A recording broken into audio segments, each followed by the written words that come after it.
യേശു നിന്നെ വിളിക്കുന്നു, യേശു നിന്നെ വിളിക്കുന്നു.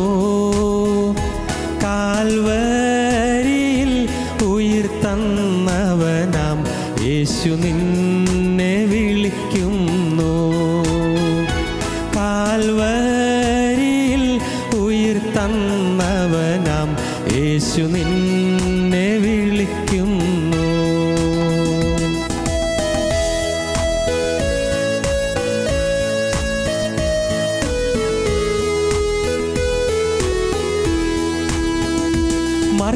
മർത്യജീവിതം ക്ഷണികം, മൃത്യു വന്നിടും ഒരു നാൾ.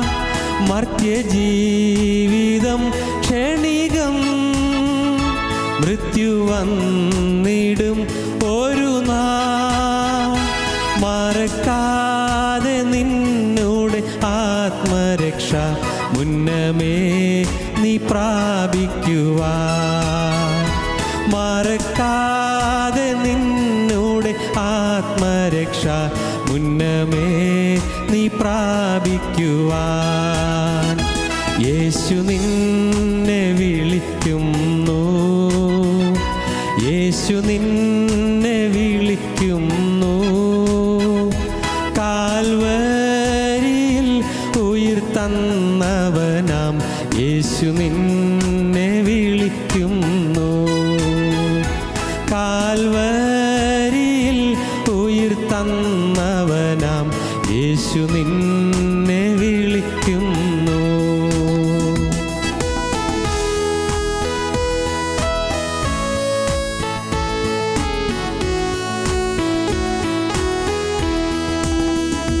പാപത്തിൻ്റെ ഭാരത്തിനാൽ പാരം കേണു വലഞ്ഞിടുമോ.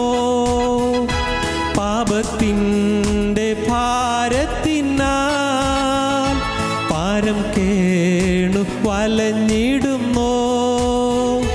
പരനേശുവിൽ നിന്റെ പാപത്തിൻ്റെ പരിഹാരം കണ്ടിടുവാൻ. പരനേശുവിൽ നിന്റെ പാപത്തിൻ്റെ പരിഹാരം കണ്ടിടുവാൻ. യേശു നിന്നെ വിളിക്കുന്നു, യേശു നിന്നെ വിളിക്കുന്നു. കാൽവരിയിൽ ഉയിർത്തന്നവനാം യേശു നിന്നെ വിളിക്കുന്നു. കാൽവരിയിൽ ഉയിർത്തന്നവനാം യേശു നിന്നെ വിളിക്കുന്നു.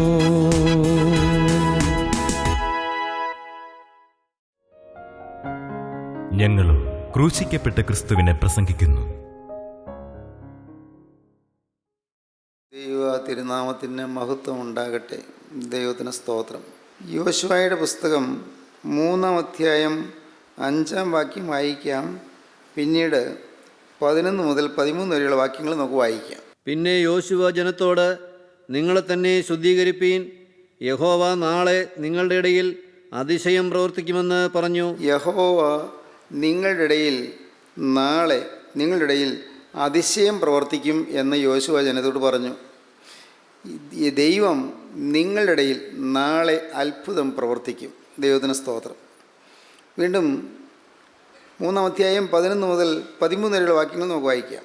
ഇതാ സർവ്വഭൂമിക്കും നാഥനായവൻ്റെ നിയമപെട്ടകം നിങ്ങൾക്ക് മുമ്പായി യോർദാനിലേക്ക് കടക്കുന്നു. ആകയാൽ ഓരോ ഗോത്രത്തിൽ നിന്ന് ഓരോ ആൾ വീതം ഇസ്രായേൽ ഗോത്രങ്ങളിൽ നിന്ന് 12 ആളെ കൂട്ടുവീൻ.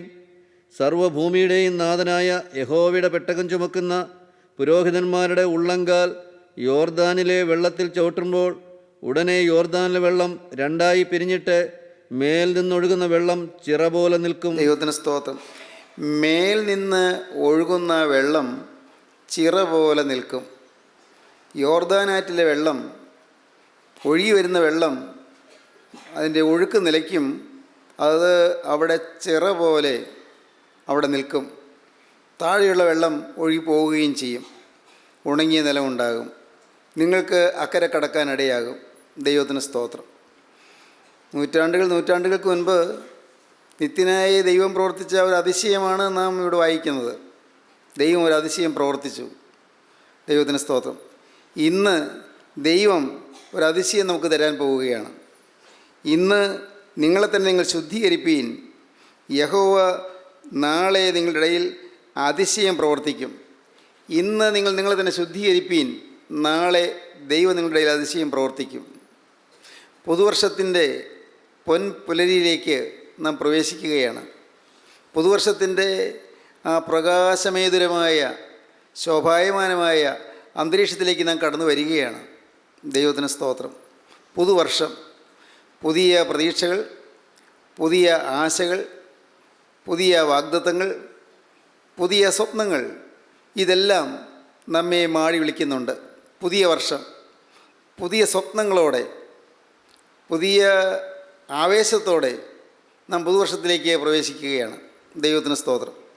ഇവിടെ ദൈവം പറയുന്നു, ഇന്ന് നിങ്ങളെ തന്നെ ശുദ്ധീകരിപ്പീൻ, നാളെ നിങ്ങളുടെ ഇടയിൽ രഹസ്യം ഞാൻ പ്രവർത്തിക്കും. ഇന്ന് നിങ്ങളുടെ ഇടയിൽ നിങ്ങളെ തന്നെ ശുദ്ധീകരിപ്പീൻ. ഞാൻ നിങ്ങളുടെ കൂടെയുണ്ട്, നിങ്ങളുടെ കൂടെ തന്നെയുണ്ട്. കഴിഞ്ഞ 40 കൊല്ലമായി ജനം ഈജിപ്തിൽ നിന്ന് പുറപ്പെട്ടു വരികയായിരുന്നു. മരുഭൂമിയിൽ കൂടി യാത്ര ചെയ്ത് വരികയായിരുന്നു. ക്ലേശഭൂയിഷ്ടമായ യാത്രയാണ്. എത്ര സംഭവബഹുലമായിരുന്നു ആ ജീവിതം. ക്ലേശം നിറഞ്ഞ യാത്ര, ദുരിതം നിറഞ്ഞ യാത്ര, മണൽക്കാട്ടിൽ കൂടിയുള്ള യാത്ര, മണലാരണ്യത്തിൽ കൂടി ചുട്ടുപഴുത്ത മണൽപ്പരപ്പിലൂടെ നടന്നു നീങ്ങിയ ക്ലേശകരമായ യാത്ര. 600,000 പുറപ്പെട്ടത്. ആ പുറപ്പെട്ടവരിൽ 2 പേർ മാത്രമേ ഇപ്പോൾ ജീവനോടുകൂടിയുള്ളൂ. ബാക്കിയുള്ളവരെല്ലാവരും മരുഭൂമിയിൽ പെട്ടുപോയി. അവരുടെ മക്കളാണ് ഇതിൻ്റെ കൂടെയുള്ളത്. പുറപ്പെട്ടവർ 600,000 പേര് അല്ലെങ്കിൽ 6 ലക്ഷം പേര്. പക്ഷേ ഇപ്പോൾ അതിൽ 2 പേർ മാത്രമേ ആ പുറപ്പെട്ടവരിൽ ഇപ്പോൾ ജീവനോടുകൂടി ഇരിപ്പുള്ളൂ. അതൊന്ന് യോശുവായും മറ്റൊന്ന് കാലേബുമാണ്. ദൈവത്തിന് സ്തോത്രം. അങ്ങനെയാണല്ലോ ജീവിതം. ദൈവത്തിന് സ്തോത്രം. അല്ലേ? അങ്ങനെയാണല്ലോ ജീവിതത്തിന്. എങ്ങനെയാണല്ലോ മാറി മറയുന്ന ജീവിതം, മാറ്റം വരുന്ന ജീവിതം, എന്നും മാറ്റം തന്നെ. പ്രിയപ്പെട്ടവർ കടന്നു പോകുന്നു.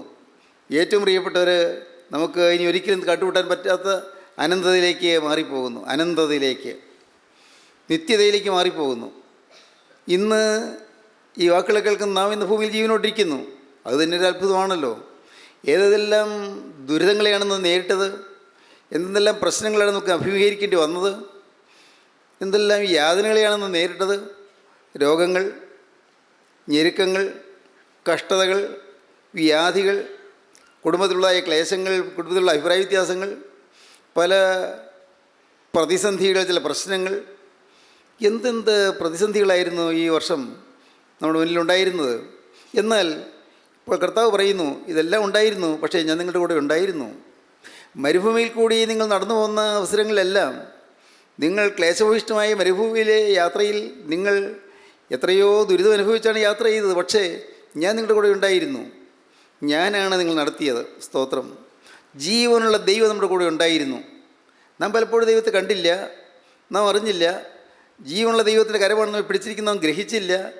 നമ്മെ നടത്തുവാൻ നമുക്കൊരു ദൈവം ഉണ്ടായെന്ന് ഞാൻ അറിഞ്ഞില്ല. നമുക്ക് ആവേശം പകരാൻ കർത്താവായ യേശുവിൻ്റെ കരം ഉണ്ടായെന്ന് നാം ഗ്രഹിച്ചില്ല. എങ്കിലും ക്രിസ്തു നമ്മെ പിടിച്ച് നടത്തുകയായിരുന്നു. ക്രിസ്തുവിൻ്റെ കരം നമ്മെ നയിക്കുകയായിരുന്നു. ദൈവത്തിന് സ്തോത്രം. ക്രിസ്തു നമ്മെ അത്യത്ഭുതമായി നടത്തിക്കൊണ്ടു വന്നു. ഇസ്രായേൽക്കാർക്ക് ഓർക്കാം, അന്ന് മാറായിലെ കയ്പുവെള്ളം കർത്താവായ ദൈവം അത് പരിശുദ്ധമാക്കി തീർത്തു, അത് സുന്ദരമാക്കി തീർത്തു, അത് മധുരമാക്കി തീർത്തു. കയ്പ് വെള്ളം മധുരമാക്കി തീർത്തു. വിഷാംശമുള്ള ജലം അത് വിഷാംശം ഇല്ലാത്തതാക്കിയത് മാത്രമല്ല, മധുരമുള്ള വെള്ളമാക്കി തീർത്തു. മാറായിലെ കയ്പ് മധുരമാക്കി തീർത്തു. വെള്ളമില്ലാതെ വലഞ്ഞു. അപ്പോഴാണ് പാറയിൽ നിന്ന് വെള്ളം പുറപ്പെടുവിക്കുന്നത്. പാറയോട് കൽപ്പിച്ചു, പാറയിൽ നിന്ന് വെള്ളം പൊട്ടിപ്പുറപ്പെട്ടു. എന്തൊരു അതിശയം! വെള്ളമില്ലാത്ത മരുപ്പറമ്പിൽ ഇതാ വെള്ളം ധാരധാരിയായി ഒഴുകുന്നു. അങ്ങനെ അരുവിയായിട്ട് ഒഴുകുന്നു. ഈ 600,000 പേർക്ക് ഇഷ്ടം പോലെ വെള്ളം ഉപയോഗിക്കാൻ തക്കവണ്ണം ഒന്ന് ഓർത്തു നോക്കൂ. ആ വെള്ളം എത്രയോ സ്ഥലങ്ങളിൽ വ്യാപിച്ച് കിടക്കണം. മൈലുകൾ ചുറ്റളവിൽ തന്നെ ആ വെള്ളം ഉണ്ടായിരിക്കണം. എത്രയോ സ്ഥലങ്ങളിലൂടെ അരുവി പോലെ, അത് നദി പോലെ ഒഴുകി മരുഭൂമിയിൽ നീരൊഴുക്ക്. അത്യത്ഭുതകരമാണ്. അതിശയങ്ങൾ കൂടെ ദൈവം നടത്തി. അന്ന് അഗ്നിസർപ്പങ്ങൾ കടിച്ചു. തീപ്പാമ്പുകൾ തീ പോലെ മിന്നുന്ന കൊള്ളിയൻ പോലെ മിന്നുന്ന പാമ്പുകൾ കൂടാരങ്ങൾ തോറും ഇഴഞ്ഞു നടന്നല്ല ഓടി നടന്നത് കടിച്ചു. പാവപ്പെട്ട ജനം ഓരോരുത്തരായി വിഷത്തിൻ്റെ ബാധയിൽ മരിച്ചു വീണു. അപ്പോൾ അവർക്ക് രക്ഷപ്പെടാൻ ദൈവം ഒരു പോംവഴി കൊടുത്തു. എന്നും പോംവഴി തരുന്നവനാണ് ദൈവം. പല പ്രതിസന്ധികൾ വരും, പക്ഷേ ചില പോംവഴികൾ. മനുഷ്യർക്ക് നടപ്പില്ലാത്ത പരീക്ഷ നിങ്ങൾക്ക് നേരിട്ടിട്ടില്ല. ദൈവം വിശ്വസ്തൻ. നിങ്ങൾക്ക് സഹിപ്പാൻ കഴിയുന്നതിന് മീതെ പരീക്ഷ നേരിടുവാൻ സമ്മതിക്കാതെ പരീക്ഷകളുടെ അവൻ പോക്കുവഴി ഉണ്ടാക്കും. അങ്ങനെയാണ് അപ്പോസ്തലനായ പൗലോസ് പറയുന്നത് 1 കൊരിന്ത്യർ ലേഖനം 10-ാം അധ്യായത്തിൽ. മനുഷ്യർക്ക് നടപ്പില്ലാത്ത പരീക്ഷ നിങ്ങൾക്ക് നേരിട്ടിട്ടില്ല. ദൈവം വിശ്വസ്തൻ. നിങ്ങൾക്ക് സഹിപ്പാൻ കഴിയുന്നതിന് മീതെ പരീക്ഷ നേരിടുവാൻ സമ്മതിക്കാതെ പരീക്ഷയോട് ദൈവം പോക്കുവഴി ഉണ്ടാക്കും. ചില നീക്കുപോക്കുകൾ തരും. അങ്ങനെ ജനത്തെ അത്ഭുതകരമായി നടത്തി. ഇതിനകം അവരെ നയിച്ചു കൊണ്ടുവന്ന് അഹരോൻ മരിച്ചു. അവർ യാത്ര തുടങ്ങിയ കാലത്ത് തപ്പും കിന്നരും എടുത്ത് പാട്ടുപാടിയ നല്ല മധുരഗാനങ്ങൾ പാടിയ മിരിയാം മരിച്ചു. മോശയും മരിച്ചു. അവരെ നടത്തിക്കൊണ്ടുവന്ന് ജനനേതാവായി മോശയും മരിച്ചു. ഇപ്പോൾ പിന്നെ യോശുവയാണ് അവർ നടത്തുന്നത്. മനുഷ്യർ മരിക്കും, പക്ഷേ ദൈവം പിന്നെയും നടത്തിക്കൊണ്ടിരിക്കും. അതാണ് സന്തോഷകരമായ കാര്യം. മനുഷ്യർ പലരും കടന്നു പോകും, നമ്മെ സഹായിച്ചവർ കടന്നു പോകും, നമുക്ക് കൈത്താങ്ങൾ തന്നവർ കടന്നു പോകും, നമ്മെ സ്നേഹിച്ചവർ കടന്നു പോകും. പക്ഷേ ദൈവം നമ്മുടെ കൂടെ ഉണ്ടായിരിക്കും. ദൈവം കടന്നു പോവുകയില്ല, ദൈവം വിട്ടുപോവുകയില്ല. അതാണ് യെശയ്യാപ്രവചനം 43-ാം അധ്യായത്തിൽ നാം കാണുന്നത്.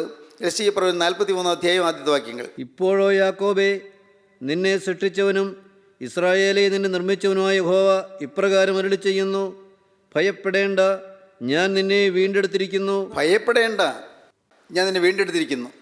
നിനക്ക് ഭയപ്പെടാനുള്ളതായ അനേകം സാഹചര്യങ്ങൾ വരും. നീയെ പേടിപ്പെടുത്തുന്ന ചില സാഹചര്യങ്ങൾ നീയെ വലഞ്ഞു പോകും, നീ വിഷമിച്ചു പോകും. പക്ഷെ ഭയപ്പെടേണ്ട, ഞാൻ നിന്നെ വീണ്ടെടുത്തിരിക്കുന്നു. നിന്നെ വീണ്ടെടുത്തിരിക്കുന്നത് നിത്യനായ ദൈവമാണ്. ഞാൻ നിന്നെ വീണ്ടെടുത്തിരിക്കുന്നു. ഞാൻ നിന്നെ പേർ ചൊല്ലി വിളിച്ചിരിക്കുന്നു. ഞാൻ നിന്നെ പേർ ചൊല്ലി വിളിച്ചിരിക്കുന്നു. നിൻ്റെ പേരെനിക്കറിയാം, നിൻ്റെ ഊരെനിക്കറിയാം, നിൻ്റെ സാഹചര്യം എനിക്കറിയാം, നീ എവിടെ നിന്ന് വരുന്നു എന്ന് എനിക്കറിയാം, നിൻ്റെ സ്ഥിതിവിശേഷം എന്താണെന്ന് എനിക്കറിയാം, എല്ലാം എനിക്കറിയാം. ഞാൻ നിന്നെ വീണ്ടെടുത്തിരിക്കുന്നു. ഞാൻ നിന്നെ പേർ ചൊല്ലി വിളിച്ചിരിക്കുന്നു. പേർ ചൊല്ലി വിളിച്ചിരിക്കുന്നു. നീ എനിക്കുള്ളവൻ തന്നെ. നീ എനിക്കുള്ളവൻ തന്നെ. നീ എന്നെ ഓർക്കുന്നില്ല. നീ എന്നെ അറിയാതിരിക്കെ ഞാൻ നിന്നെ അരമുറുക്കിയിരിക്കുന്നു. നീ എന്നെ അറിയാതിരിക്കെ ഞാൻ നിന്നെ ഓമനപ്പേർ ചൊല്ലി വിളിച്ചിരിക്കുന്നു. യെശയ്യാപ്രവചനം പറയുകയാണ്, നീ എന്നെ അറിയാതിരിക്കെ ഞാൻ നിന്നെ ഓമനപ്പേർ ചൊല്ലി വിളിച്ചിരിക്കുന്നു. നീ എന്നെ അറിയാതിരിക്കെ ഞാൻ നിൻ്റെ അരമുറുക്കിയിരിക്കുന്നു. എല്ലാം ദൈവം നിവർത്തിച്ചുകൊണ്ടിരിക്കുന്നു. പ്രിയപ്പെട്ടവരെ, ആപത്ത് വന്നപ്പോൾ നമ്മെ താങ്ങിയതാരാണ്? മരണദൂതൻ വന്ന് പടിവാതിൽക്കൽ മുട്ടിയപ്പോൾ നമ്മെ മരണത്തിൻ്റെ വക്രത്തിൽ നിന്ന് രക്ഷിച്ചതാരാണ്? നമ്മെ രോഗശൈലിയിൽ നിന്ന് എഴുന്നേൽപ്പിച്ചതാരാണ്? അപകടങ്ങളിൽ നമ്മൾ വീണ്ടെടുത്തതാരാണ്? പ്രതിസന്ധികൾ വന്നപ്പോൾ നമ്മെ താങ്ങിയതാരാണ്? നമ്മുടെ കുഞ്ഞുങ്ങളെ ഇതുവരെയും കൈപിടിച്ച് നടത്തിക്കൊണ്ടുവന്നതാരാണ്? നമ്മുടെ കുഞ്ഞുങ്ങളുടെ പഠിത്തം നിയന്ത്രിച്ചതാരാണ്? അവരുടെ ഭാവി എല്ലാം നോക്കി നടത്തിയതാരാണ്? നമ്മുടെ വിവാഹ കാര്യങ്ങളിലെല്ലാം കരം പിടിച്ച് പ്രവർത്തിച്ചതാരാണ്? എല്ലാം ഒരു നിത്യനായ ദൈവം. ഇന്നും ചിന്തിച്ച് നോക്കുമ്പോൾ കഴിഞ്ഞ കാലങ്ങൾ ദൈവം നടത്തിയ വിധങ്ങൾ കണ്ട് നാം അതിശയിച്ചു പോകും. അല്ല, നമുക്ക് ഈ സത്യവചനം കേൾക്കാൻ ഇടയായത് എന്തുകൊണ്ട്? എത്രയോ ആളുകൾ നമ്മുടെ ദേശങ്ങളിലുണ്ട്. നിങ്ങൾ ഓരോരുത്തരും ജീവിക്കുന്ന ദേശങ്ങളിൽ എത്രയോ ആളുകളുണ്ട്. അതും വളരെ നല്ലവരായ ആളുകൾ. തീർച്ചയായിട്ടും നല്ല മനോഗുണ പ്രവൃത്തികൾ ചെയ്യുന്ന ആളുകൾ, നല്ല സ്വഭാവ മഹിമയുള്ള ആളുകൾ, പ്രകടമായ പാവത്തിൽ നിന്നും പോകാത്ത ആളുകൾ, പള്ളിയിൽ പോവുകയും നമസ്കാരം ചൊല്ലുകയും വിശുദ്ധ കുർബാനകൾ സംബന്ധിക്കുകയും ചെയ്യുന്ന നല്ല ആളുകൾ, ഇല്ല ചില കാര്യങ്ങളിൽ നിഷ്ഠയും നല്ല പ്രതിഷ്ഠയുമുള്ള ചില ആളുകൾ, ദൈവവേല ചെയ്യുന്ന ആളുകൾ. പക്ഷേ അവർക്ക് ഈ ജീവൻ്റെ വചനം ഉൾക്കൊള്ളുവാനുള്ളതായ കാഴ്ച ലഭിച്ചില്ല, ഹൃദയം തുറന്നില്ല. എന്താണ് വചനമെന്നോ ക്രിസ്തു ആരാണെന്നോ മനസ്സിലാക്കാൻ കഴിഞ്ഞില്ല. നാം വ്യക്തമായി മനസ്സിലാക്കുന്നു, എന്തൊരു വെളിവാണ് നമുക്ക് ദൈവം തന്നിരിക്കുന്നത്. എന്തൊരു വെളിവ്! യേശു ക്രിസ്തു ജീവിക്കുന്നു എന്ന് മനസ്സിലാക്കാനൊരു വെളിവ് കിട്ടി. യേശു ക്രിസ്തു ജീവിക്കുന്ന ഒരു അറിവല്ല, യേശു ക്രിസ്തു ജീവിക്കുന്നു എന്നുള്ളത് നമുക്കൊരു അനുഭവമായി തീർന്നു. ക്രിസ്തു നമ്മുടെ ഹൃദയത്തിൽ വാഴുന്നു എന്ന് നമുക്ക് അനുഭവിക്കാൻ കഴിഞ്ഞു. നമ്മുടെ പാപങ്ങളെ ഓർത്ത് കരയാൻ നമുക്ക് കഴിഞ്ഞു. നമുക്കൊരു അനുതാപമുള്ള ഹൃദയം തന്നു, നമുക്കൊരു തകർന്ന ഹൃദയം തന്നു. നമുക്ക് ഹൃദയം തകർന്ന് കരഞ്ഞ് എൻ്റെ കർത്താവേ പാപങ്ങൾ ഇന്നിൻ്റെ പാപങ്ങൾ എനിക്കുണ്ടല്ലോ എന്ന് പറഞ്ഞ് കരയുവാനുള്ളതായ കുറ്റബോധവും പാവബോധവും നമുക്ക് തന്നു. ഹൃദയത്തിന് തകർച്ച തന്നു. നമ്മുടെ ജീവിതത്തിന് നവോന്മേഷം പകർന്നു തന്നു. ചൈതന്യവത്തായ ഒരു ജീവിതത്തിലേക്ക് നമ്മെ കർത്താവ് കൊണ്ടുവന്നു. നല്ല ജീവസുറ്റ ആത്മാവിൻ്റെ വചനങ്ങളുടെ മുമ്പിൽ നിന്ന് കൊണ്ടുവന്ന് നമ്മെ കർത്താവിൻ്റെ വചനം കൊണ്ട് നമ്മെ അഭിഷേകം ചെയ്തു. വചനാഭിഷേകം, വചനം കൊണ്ട് നമ്മെ അഭിഷേകം ചെയ്തു. വചനത്തിൽ നമ്മെ കുളിപ്പിച്ചു. സ്തോത്രം. വചനത്തിൽ നമ്മെ കുളിപ്പിച്ചു. വചനം കൊണ്ട് നമ്മെ ശുദ്ധീകരിച്ചു. ഇതുവരെയും നടത്തിക്കൊണ്ട വിധങ്ങൾ ഓർക്കുമ്പോൾ ഇന്ന് അത്ഭുതപ്പെട്ടു പോകും. ദൈവത്തിന് സ്തോത്രം. പ്രിയപ്പെട്ടവരെ, ജനത്തെ ദൈവം അതുവരെയും നടത്തിക്കൊണ്ടുവന്നു. ഇപ്പോഴിതാ യോർദാൻ്റെ തീരത്തെത്തിയിരിക്കുകയാണ്. യോർദാൻ്റെ തീരത്ത് യോശുവയ്ക്ക് സംശയമൊന്നുമില്ല, കാരണം ദൈവം കൂടെ ഉണ്ടെന്നറിയാം. എങ്കിലും ഒരു വലിയ ഗൗരവമേറിയ പ്രശ്നത്തിലേക്ക് വരികയാണ്. ഈ യോർദാൻ എങ്ങനെ കടക്കും? പക്ഷേ യോശുവയ്ക്ക് അറിയാം, പണ്ട് ചെങ്കടൽ കടന്നപ്പോൾ ദൈവം അത്ഭുതം പ്രവർത്തിച്ചത്. ചെങ്കടൽ കടന്നപ്പോൾ അന്ന് മോശയുണ്ടായിരുന്നു. ദൈവസന്നിധിയിൽ കരമുയർത്താൻ മോശയുണ്ടായിരുന്നു. ദൈവം പറഞ്ഞ കൽപ്പനയനുസരിച്ച് തൻ്റെ വടി പിടിച്ചിരിക്കുന്ന കയ്യെ നീട്ടുവാൻ മോശയുണ്ടായിരുന്നു. ദൈവത്തിൻ്റെ കൽപ്പന അനുസരിക്കുന്ന ദൈവഭൃത്യനുണ്ടായിരുന്നു. ഇന്ന് പാവപ്പെട്ട ഞാൻ എന്ത് ചെയ്യും? യോശുവയുടെ മനസ്സ് പതറുന്നു. ഞാൻ എന്ത് ചെയ്യും കർത്താവേ? ഞാൻ എന്ത് ചെയ്യും? മോശയെപ്പോലുള്ളതായ ആത്മ തേജസ് എനിക്കില്ല. മോശയെപ്പോലുള്ളതായ പരിചയ സമ്പത്ത് എനിക്കില്ല. മോശയെപ്പോലുള്ളതായ അനുഭവജ്ഞാനം എനിക്കില്ല. ഞാൻ എന്ത് ചെയ്യും? യോശുവ പതറി നിൽക്കുകയാണ്. ദൈവത്തിന് സ്തോത്രം, ദൈവത്തിന് സ്തോത്രം. പക്ഷേ ദൈവം യോശുവയോട് പറഞ്ഞു. അതാണ് നാം 3-ാം അധ്യായത്തിൽ കാണുന്നത്. ദൈവം പറയുകയാണ്, ദൈവത്തിന് സ്തോത്രം, 4-ാം വാക്യം, 3-ാം അധ്യായം 4-ാം വാക്യം. എന്നാൽ നിങ്ങൾക്കും അതിനുമിടയിൽ 2000 മുഴം അകലമുണ്ടായിരിക്കണം. അതിനോട് അടുക്കരുത്. അങ്ങനെ നിങ്ങൾ പോകേണ്ടുന്ന വഴി അറിയും. ഈ വഴിക്ക് നിങ്ങൾ മുമ്പേ പോയിട്ടില്ലല്ലോ. നിങ്ങൾ പോകേണ്ടുന്ന വഴി നിങ്ങൾ അറിയും. മോനെ, നീ പേടിക്കണ്ട. നീ പോകേണ്ടുന്ന വഴി ഏതാണെന്ന് നീ അറിയും. നിനക്ക് മനസ്സിലാക്കി തരും. നീ ഒന്നും വിഷമിക്കണ്ട. നിങ്ങൾ പോകേണ്ടുന്ന വഴി നിങ്ങൾ അറിയും. ഈ വഴിക്ക് നിങ്ങൾ മുമ്പേ പോയിട്ടില്ലല്ലോ. നിങ്ങൾ വഴിക്ക് പോയിട്ടില്ല. ഇതുവരെയും പോയിട്ടില്ലാത്ത വഴിക്കാണ് നിങ്ങൾ പോകുന്നത്. ഇതുവരെയും കണ്ടിട്ടില്ലാത്ത ചില വഴികളാണ് കാണാൻ പോകുന്നത്. ഇതുവരെ അനുഭവിച്ചിട്ടില്ലാത്ത അനുഭവങ്ങളിലൂടെയാണ് കടന്നു പോകാൻ പോകുന്നത്. ദൈവത്തിന് സ്തോത്രം. ഈ വഴിയെ നിങ്ങൾ പോയിട്ടില്ലല്ലോ. ദൈവത്തിന് സ്തോത്രം. അടുത്ത വാക്യം. പിന്നെ യോശുവ ജനത്തോട്, നിങ്ങളെ തന്നെ ശുദ്ധീകരിപ്പീൻ. യോശുവയ്ക്ക് ധൈര്യമായി. യോശുവ ജനത്തോട് പറഞ്ഞു, ഇനിയൊരു കാര്യം നിങ്ങൾ ചെയ്യണം. ഈ പുതിയ വഴിയിലേക്ക് പ്രവേശിക്കാൻ നിങ്ങൾ കാര്യം ചെയ്യണം. നിങ്ങളെ തന്നെ ശുദ്ധീകരിപ്പീൻ. നിങ്ങളെ തന്നെ ശുദ്ധീകരിപ്പീൻ. നിസ്സാര കാര്യമല്ല. നിത്യനായ ദൈവത്തിൻ്റെ കരമെന്ന് പിടിക്കുവാനും ആ ജീവനുള്ള ദൈവത്തിൻ്റെ കരം നമ്മെ നടത്തുവാൻ തക്കവണ്ണം നിങ്ങളെ തന്നെ ശുദ്ധീകരിപ്പീൻ. ദുഷ്ടനായ പൈശാചികൻ അവകാശം പറയുന്ന യാതൊന്നും നിങ്ങളുടെ ജീവിതത്തിൽ ഉണ്ടായിരിക്കരുത്. ശാപം നിങ്ങളുടെ ഇടയിൽ ഉണ്ടായിരിക്കരുത്. അനുഭവജ്ഞാനം നിങ്ങൾക്കുണ്ടല്ലോ. നിങ്ങളുടെ ജീവിതത്തിൽ ശാപകരമായി എന്തെങ്കിലും വന്നുപോയാൽ, അവിശ്വാസം വന്നുപോയാൽ ദൈവത്തിൻ്റെ കൈ മാറിപ്പോകും. ദൈവത്തിൻ്റെ അനുഗ്രഹത്തിൻ്റെ കൈ മാറിപ്പോകും. ദൈവത്തിൻ്റെ നേരെ നിങ്ങൾ പിറുവിറുക്കരുത്. ദൈവത്തിൻ്റെ നേരെ നിങ്ങൾ അവിശ്വാസം വരരുത്. ഇതുവരെയും നടത്തിക്കൊണ്ടുവന്ന ദൈവത്തെ നിങ്ങൾ സംശയിക്കരുത്. നിങ്ങളെ നീട്ടിയ ഭുജം കൊണ്ടും ബലമുള്ള വലം കൈ കൊണ്ടും നിങ്ങളെ കൊണ്ടുവന്ന ജീവനുള്ള ദൈവം, ആ ദൈവത്തെ നിങ്ങൾ സംശയിക്കരുത്. ദൈവത്തെ നിങ്ങൾ അവിശ്വസിക്കരുത്. നിങ്ങൾ പിശാചിന് ഇടം കൊടുക്കരുത്. നിങ്ങളെ തന്നെ ശുദ്ധീകരിപ്പീൻ. നിങ്ങളെ തന്നെ വെടിപ്പാക്കുവീൻ. നിങ്ങളെ തന്നെ ശുദ്ധീകരിപ്പീൻ. അടുത്ത വാക്യം. യഹോവ നാളെ നിങ്ങളുടെ ഇടയിൽ അതിശയം പ്രവർത്തിക്കുമെന്ന് പറഞ്ഞു. നിങ്ങളെ തന്നെ ശുദ്ധീകരിക്കുമ്പോൾ യഹോവ നിങ്ങളുടെ ഇടയിൽ അതിശയം പ്രവർത്തിക്കും. സ്തോത്രം. നാം ഒരു കാര്യം ചെയ്യണം. നമ്മളെ തന്നെ ശുദ്ധീകരിക്കണം. നമ്മളെ തന്നെ ശുദ്ധീകരിക്കണം. ഇനിയും ശുദ്ധീകരണം ഏറെ ആവശ്യമാണ്. ഒരുപക്ഷെ പ്രകടമായ പാപങ്ങൾ വിട്ടവരാണ് നിങ്ങൾ പലരും. പ്രകടമായ പാപങ്ങൾ വിട്ടിട്ടുണ്ട്, നല്ലത്. മദ്യപാനമില്ല, അല്ലെങ്കിൽ ചീത്ത പുറത്തു പറയാൻ കൊള്ളാത്ത അഴുക്ക് ജീവിതമില്ല, അതല്ലെങ്കിൽ ചീത്ത കൂട്ടുകെട്ടുകളില്ല, ചീട്ടുകൾ സംഘങ്ങളില്ല, നൈറ്റ് ക്ലബ്ബുകളില്ല, ഇൻ്റർനെറ്റ് ചാറ്റിങ്സ് ഇല്ല, അതല്ലെങ്കിൽ ഫേസ്ബുക്കിൽ കൂടിയുള്ള ഫ്രണ്ട്ഷിപ്പിൽ കൂടി വരുന്നതായ പ്രണയബന്ധങ്ങളില്ല, പ്രകടമായ പ്രവൃത്തികളിലേക്കോ അക്രമങ്ങളിലേക്കോ കവർച്ചകളിലേക്കോ പോകുന്നില്ല. അരുതാത്തതൊന്നും പ്രകടമായതൊന്നുമില്ല. പക്ഷേ ഹൃദയത്തിൽ എങ്ങനെ ഇരിക്കുന്നു? ഹൃദയത്തിൽ വിദ്വേഷമില്ലേ? ഹൃദയത്തിൽ പകയില്ലേ? ഹൃദയത്തിൽ ഇപ്പോഴും ചില അകൽച്ചകളില്ലേ? ചിലരോട് ഉള്ളിൽ ചില അകൽച്ചകൾ. അല്ല, വീട്ടിൽ തന്നെ, സ്വന്തം വീട്ടിൽ തന്നെ സ്വന്തം ഭാര്യയോട് ഉള്ളം കൊണ്ടങ്ങ് ചേരുന്നില്ല, ഭർത്താവിനോട് ഹൃദയം കൊണ്ടങ്ങ് യോജിക്കാൻ പറ്റുന്നില്ല, കുടുംബത്തിൽ തന്നെ ചില അഭിപ്രായ വ്യത്യാസങ്ങൾ, ചില പൊരുത്തക്കേടുകൾ, ചില ഇണക്കക്കുറവുകൾ ഇല്ലേ? പല കുടുംബങ്ങളിലും അതുപോലുള്ളതായ പടലപ്പിണക്കങ്ങളില്ലേ? എന്താണ് കാരണം? ചിലപ്പോൾ നിസ്സാരമായ കാര്യങ്ങളിലായിരിക്കും തുടങ്ങുന്നത്, പക്ഷേ ഉള്ളം ചേരുന്നില്ല. പലപ്പോഴും കോപാവേശം ഉണ്ടായി പോകുന്നു. പിടിച്ച് നിർത്താൻ വയ്യാത്തതുപോലെ കോപം വന്നു പോകുന്നു. എന്തിനെ കോപിച്ചു എന്ന് ചോദിച്ചാൽ പ്രകടമായൊരു കാര്യം പറയാനില്ല. കോപം കൊണ്ട് കുടുംബാന്തരീക്ഷം കലങ്ങുന്നു. കോപം കൊണ്ട് മക്കൾ വിഷമിക്കുന്നു. അപ്പൻ്റെ അല്ലെങ്കിൽ അമ്മയുടെ കോപം കൊണ്ട് മക്കൾ വിഷമിക്കുന്നു. അപ്പൻ്റെയും അമ്മയുടെയും പരസ്പരമുള്ള നീരസം കൊണ്ടും ഇഷ്ടക്കുറവ് കൊണ്ടും പരസ്പരമുള്ള പഴിചാരൽ കൊണ്ടും മക്കളാണ് വിമിഷ്ടപ്പെടുന്നത്. അവരെ ഭാരപ്പെടുന്നു, അവർക്ക് പഠിക്കാൻ പറ്റുന്നില്ല, അവർക്ക് ഒന്ന് വായിക്കാൻ പറ്റുന്നില്ല, കുടുംബമാകെ കലങ്ങി മറിഞ്ഞിരിക്കുന്നു, കുടുംബമാകെ അസ്വസ്ഥമായിരിക്കുന്നു. അല്ലേ? അങ്ങനെ പല കുടുംബങ്ങളും അല്ലേ അങ്ങനെയല്ലേ?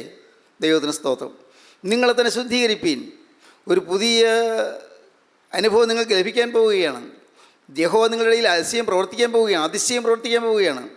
അതിശയം നിങ്ങളുടെ ഇടയിൽ പ്രവർത്തിക്കണമെങ്കിൽ, നിങ്ങളുടെ അതിശയം കാണണമെങ്കിൽ, നിങ്ങളുടെ ജീവിതത്തിൽ അത്ഭുതം നടക്കണമെങ്കിൽ, ഒരിക്കലും നിങ്ങൾക്ക് ചിന്തിക്കാൻ വയ്യാത്ത മഹാത്ഭുതം നിങ്ങളുടെ ഇടയിൽ നടക്കണമെങ്കിൽ നിങ്ങളൊരു കാര്യം ചെയ്യണം, നിങ്ങളെ തന്നെ ശുദ്ധീകരിക്കണം. ദൈവത്തിന് സ്തോത്രം. അശുദ്ധമായതൊന്നും നമ്മുടെ ഇടയിൽ കാണരുത്, അശുദ്ധമായതൊന്നും. ദൈവത്തിന് സ്തോത്രം. ദൈവത്തിന് വചനം പറയുന്നു. എഹെസ്കേൽ പ്രവാചകൻ്റെ പുസ്തകം എടുക്കൂ. എഹെസ്കേൽ പ്രവാചകൻ്റെ പുസ്തകത്തിൽ നാം വായിക്കുന്നു, അതിർത്തിക്കകമെല്ലാം വിശുദ്ധമായിരിക്കണം, അതാണ് ആലയത്തെക്കുറിച്ചുള്ള പ്രമാണമെന്ന്. എഹെസ്കേൽ പ്രവാചകൻ്റെ പുസ്തകം 43 അധ്യായത്തിൻ്റെ 12 വാക്യം വായിക്കാം. ഇതാകുന്നു ആലയത്തെക്കുറിച്ചുള്ള പ്രമാണം. പർവ്വതത്തിൻ്റെ മുകളിൽ അതിൻ്റെ അതിർത്തിക്കകമെല്ലാം അതിവിശുദ്ധമായിരിക്കണം. പർവ്വതത്തിൻ്റെ മുകളിൽ അതിൻ്റെ അതിർത്തിക്ക് അകമെല്ലാം വിശുദ്ധമായിരിക്കണം. അതെ, ഇതാകുന്നു ആലയത്തെക്കുറിച്ചുള്ള പ്രമാണം. അതെ, ഇതാകുന്നു ആലയത്തെക്കുറിച്ചുള്ള പ്രമാണം. പർവ്വതത്തിൻ്റെ മുകളിൽ അതിൻ്റെ അതിർത്തിക്ക് അകമെല്ലാം അതിവിശുദ്ധമായിരിക്കണം. ദൈവത്തിന് സ്തോത്രം. ദൈവത്തിൻ്റെ സാന്നിധ്യം നമുക്ക് അനുഭവിക്കത്തക്കവണ്ണം അതിവിശുദ്ധമായിരിക്കണം. നമ്മുടെ ഓരോ ചലനവും വിശുദ്ധമായിരിക്കണം. ദൈവത്തിന് സ്തോത്രം. നിഷ്കളങ്കമായിരിക്കണം. ദുരുദ്ദേശങ്ങളൊന്നും ഉണ്ടായിരിക്കരുത്. അകത്ത് കയ്പ് വെച്ചുകൊണ്ടായിരിക്കരുത്. നമ്മുടെ ആത്മീയമായ പ്രവർത്തനങ്ങൾ പോലും കയ്പുറ്റതായി പോകരുത്. ഏതെങ്കിലും തരത്തിൽ സ്വാർത്ഥതയോ സ്വന്തം പ്രശംസയോ ഉള്ളതായി പോകരുത്. സ്വന്തം സ്ഥാനമോ സ്വന്തം മഹത്വമോ നേടുന്നതായി പോകരുത്. എല്ലാം തിരുനാമ മഹത്വത്തിനായിരിക്കണം. വാക്കിനാലോ ക്രിയയാലോ എന്തു ചെയ്താലും സകലവും കർത്താവായ യേശുവിൻ്റെ നാമത്തിൽ ചെയ്തും അവൻ മുഖാന്തരം പിതാവായ ദൈവത്തിന് സ്തോത്രം പറഞ്ഞുകൊണ്ടിരിപ്പീൻ. സ്തോത്രം. വാക്കിനാലോ ക്രിയയാലോ എന്തു ചെയ്താലും സകലവും കർത്താവായ യേശുവിൻ്റെ നാമത്തിൽ ചെയ്തും അവൻ മുഖാന്തരം പിതാവായ ദൈവത്തിന് സ്തോത്രം പറഞ്ഞുകൊണ്ടിരിപ്പീൻ. ദൈവത്തിന് സ്തോത്രം. അതിർത്തിക്കകമെല്ലാം അതിവിശുദ്ധമായിരിക്കണം. പ്രിയപ്പെട്ടവരെ, ഇന്ന് വെറുതെ കേട്ടുവിട്ടു പോകരുത്. എൻ്റെ ഹൃദയത്തിൽ അതിവിശുദ്ധമാകുന്നതിന് തടസ്സമായി എന്താണുള്ളത്? എൻ്റെ കുടുംബത്തിൽ എന്താണുള്ളത്? എൻ്റെ കുടുംബത്തിൽ നിന്ന് എന്തെങ്കിലും എടുത്ത് കളയേണ്ടതുണ്ടോ? ഏതെങ്കിലും അരുതായികൾ എൻ്റെ കുടുംബത്തിൽ നിന്ന് മാറ്റേണ്ടതുണ്ടോ? ഏതെങ്കിലും ഒരു സാധനം മാറ്റുന്ന കാര്യമല്ല ഞാനീ പറഞ്ഞത്.